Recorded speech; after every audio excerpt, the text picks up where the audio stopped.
Hi guys, today I'm going to make a video on how to change brakes on my Toyota Camry. I haven't done it yet. The car's got over 100,000 miles on the original brakes, so I want to get the wheels off and take a look, see if I can get the rotors resurfaced or if I got to buy new rotors. Found a place here in town that resurfaces them. That isn't the place that sells parts, because last time I tried to do that on my wife's Dodge Charger, took it to the parts shop and they said we can't surface them because they'll be below spec, but we got this brand new set we can sell you. So I went next door to the mechanic shop and sure, we could surface them, they're good. So that's number one when you guys are doing a brake job. Plan B, I went to Napa this morning. When it comes to quality parts, go to Napa. I prefer Napa for, stuff that, safety related, I guess. Brake parts. Other things you can buy at the other guys, but so I went down to Napa, I got the brake pads, and I got a quote on the rotors, and he says he has them in stock. So, in the event that they can't turn my rotors, I can run down there and pick them up from Napa. I got a spare car here that I could use, 59 bucks each, so not too bad. Probably gonna run me about 20, 25. I can't remember how much she charged me last time to resurface them, so $80 difference, $100 difference, something like that. But brand new rotors, probably good for another 100,000 miles, so it wouldn't be a bad deal. So anyway, I'm gonna get the car turned around and in the garage and see if we can make this happen. Okay guys, so I got the car in the garage. I had to unlock all my toolboxes and get all the tools, find my floor jack. I have my floor jack in the other garage, and yeah, it's just gonna have just enough room to close the garage door if I have to. So what I'm doing right now is, before I jack it up, you got to break the lug nuts loose. I don't have a 21 millimeter impact socket, so I'm using my star wrench and doing it by hand. So I cracked these loose just a touch. If I turn it, hold this, Mama. Video? Yep. And just turn it just a little bit. Like that. That's all you need to go around. Just crack them all loose, because once you get the wheel up in the air, it's just going to want to spin. Yeah, guys, you're supposed to do this. You gotta do this in your wheel, but it's too hard to do it. Well, we did the fill yesterday. We are outside and a little bit longer, but we are cleaning Daddy's car. Yeah. Okay, so we'll just let me get these wheels loosened up, or the lug nuts loosened up, and I'll get it up in the air and get the wheels off. How do you do that, Daddy? Alright guys, I'm back. So I got the air compressor on my cart that I got from Harbor Freight. And I took with this a out. hose reel on there. I took these out. Comes in pretty handy. I took these out. Yeah, we got the wheel off. Way back in the day when Home Shopping Network and QVC was on TV, man, it must have been close to 20 years ago, I bought a Craftsman toolbox that came in a plastic case, and it came with these plastic drawers. So I got and so I've used these things ever since, but I just stuck it in my regular old rollaway. Well, And it's kind of nice because you can just take it with you. So I got the wheel off. I'm looking at the disc, and it's, there's no grooves, nothing serious. So, and there's a little lip right here. So it's in pretty good shape, I'm thinking, for 100,000 miles. So in order to take this thing off, I need to remove this bracket.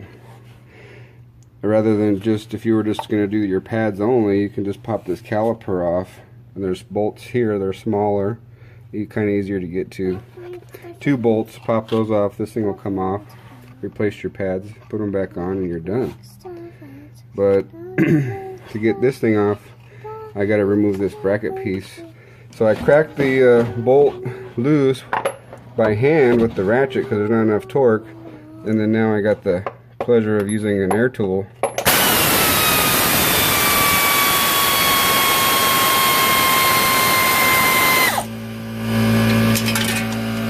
To take off one of my bolts. And then so I got her holding the box so we can keep track of the parts. So let me get this off. Alright, so I got the other side off. I haven't done anything yet except taking the wheel off. So I was going to just go ahead and go through this while you guys watch. So try to get my ratchet in here.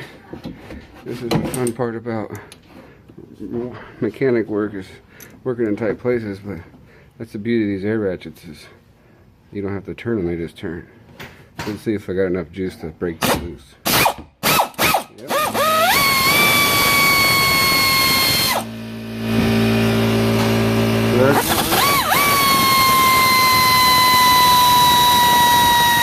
There's 2.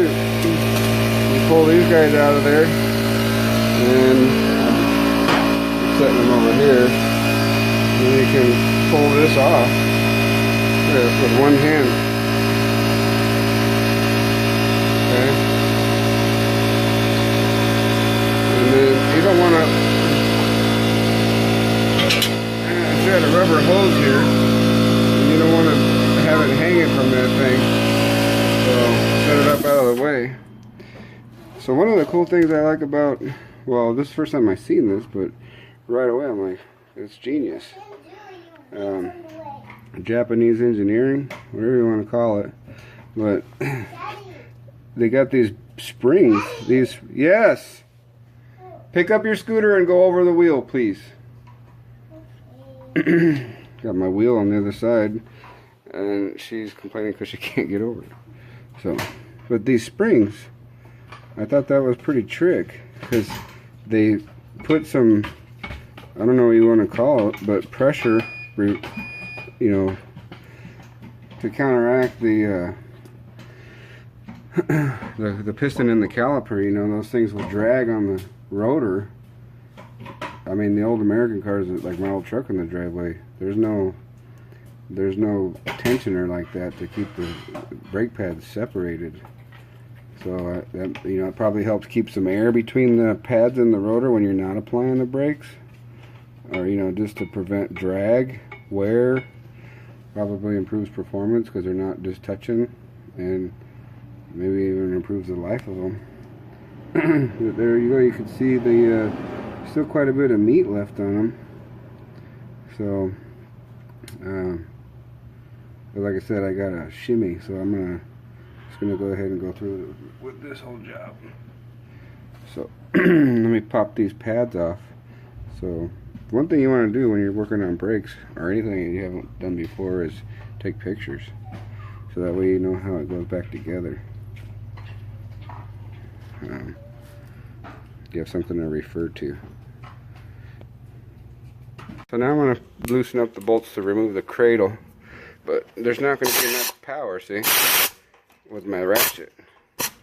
So what I got to do is I got to take like a regular old ratchet and give it a pull. Like that. There we go.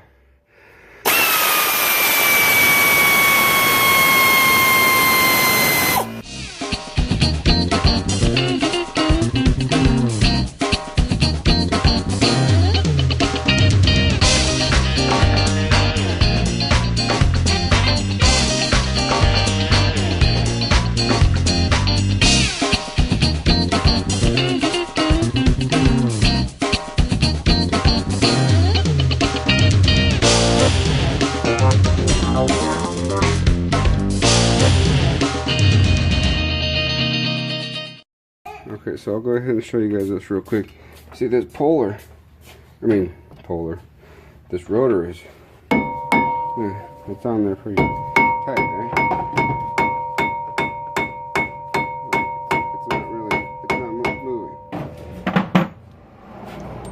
and you can beat on it and beat on it and beat on it, but risk damaging it. So they sell these pullers at various stores, but I buy Craftsman because it's been around a while. It's like mid-grade, not Snap-on or anything, but at least it fits pretty good. So got to get this guy on here, but like you drop this in and then you try to get this piece in there and it doesn't fit, right? I can back the thing all the way out and it still doesn't fit.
Okay guys, well I got my rotors back from the shop, and you can see that they have like a dull kind of finish. They're not shiny, they're not glossy, and they're all nice and square and smooth. So they check that thickness to make sure that they have a certain standard and it can't be too thin. So apparently it was good enough. And there's the other side. We had a little mishap at the parts store. They gave me the wrong size brake pads when I started setting it up. I noticed that they're different size, so I went back to the parts store and got the right size. Apparently it billed me the right size, and but just happened to grab the wrong box. Okay, so here's one thing that happens as the brakes get worn. This thing continues to expand, and so when you get new brakes, you got to push that thing back in. And so there's different ways you can do it, but what has worked for me to hold that thing in place is if you get a big set of channel locks like this guy. All right, but don't grab the piston, this thing, with it. Put something in front of it to keep it square and to protect it, and squeeze it down. Takes a little bit of effort, but it'll happen. So let me squeeze that down. So I got one hand on it and I'm squeezing. Yeah. And you can see it goes in. I think that's it. Alright, now you got room for the new brakes. So yeah, big set of channel locks. Tools are everything when you're doing work on cars. Alright, so I got this camera set up now so I can record this a little easier. So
So I got it back on the ground, and I took it for a test drive. And one thing I need to mention is before you actually take it out of gear and drive, you should pump the brakes a few times before you go, because when I took off, the pedal went basically almost to the floor. I had to pump them a couple of times before I got a stiff pedal.